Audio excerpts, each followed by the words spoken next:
Okay, hi everybody. So we didn't finish the 3.2 handout when we left class on Wednesday, but there's really not too much left to do, and the remaining things to do aren't very deep, I guess. So I just wanted to go ahead and go over that in this video, and then on Wednesday we can just begin fresh with 3.3. So we left off, we hadn't yet done example 9. So here we're saying the magnitude R on the Richter scale of an earthquake of intensity I is given by this formula, R equals log of I over I naught. Remember, when it just says log, that's log base 10.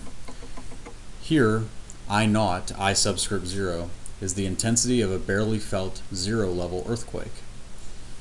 If an earthquake is 10,000 times as intense as a 0 level earthquake, what is its magnitude on the Richter scale? So when we say that the earthquake is 10,000 times as intense as a 0 level earthquake, in other words, we're saying its intensity is 10,000 times that of a barely felt 0 level earthquake. So when we go to the Richter scale formula, we have log of I over I naught. Well, I naught is 10,000, I apologize, I is 10,000 times I naught. So now we can cancel out those I naughts. We have one on top and one on bottom. And so ultimately we're looking at the log of 10,000. Again, when we say log, we're saying log base 10. So log base 10 of 10,000 is 4, since 10 to the 4th is 10,000. And so if we have this earthquake that's 10,000 times as intense as a 0 level earthquake, then it would register as a 4 on the Richter scale.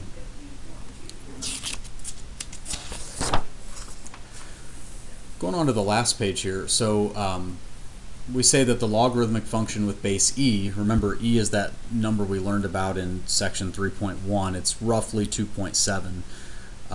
We saw it when we had continuously compounded interest. So the log function with base e is called the natural logarithmic function, and this function f of x equals log base e of x is usually expressed as f of x equals ln x. Similar to how when we have log base 10 of x, we just say log of x. When we have log base e of x, we say ln of x. A calculator with an ln key can be used to evaluate natural logarithms. Like the domain of all logarithmic functions, the domain of the natural logarithmic function is the set of all positive real numbers. So for any log, it doesn't matter what the base, if we want to find its domain, in other words, if we want to talk about the numbers we can plug into that function, the inside of the log must be strictly positive, must be strictly greater than 0. And so in example 10, when we're asked to find the domain in part A of the ln of 4 minus x, the inside of the ln has to be positive. So 4 minus x must be greater than 0.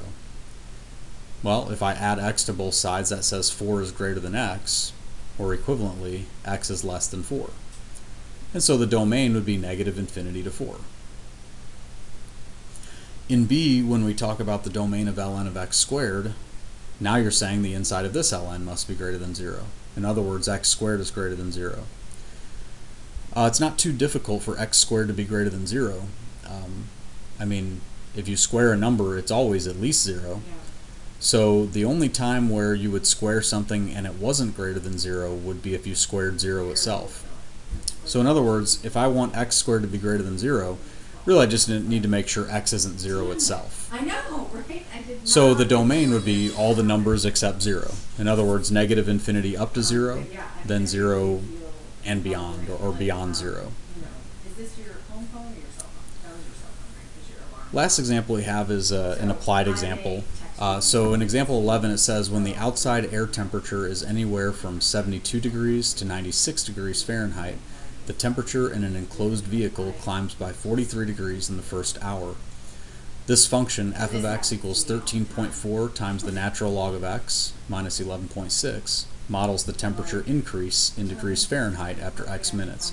So it's not modeling the temperature itself, it's saying how much has the temperature increased after x minutes. We're going to use this function to find the temperature increase to the nearest degree after, say, 30 minutes. So we're given that we're talking about x minutes. So if I want to know the temperature increase after 30 minutes, I want to know f of 30. So replacing x with 30, we get 13.4 times the ln of 30 instead of ln of x minus 11.6. And if I put that in my calculator and round to the nearest degree, the nearest whole number, I get roughly 34. Okay, so after 30 minutes, the temperature has increased by 34 degrees. And that's it. That takes care of section 3.2. So on Wednesday, we'll start with 3.3. Thank you. Tell the student that everything's fine.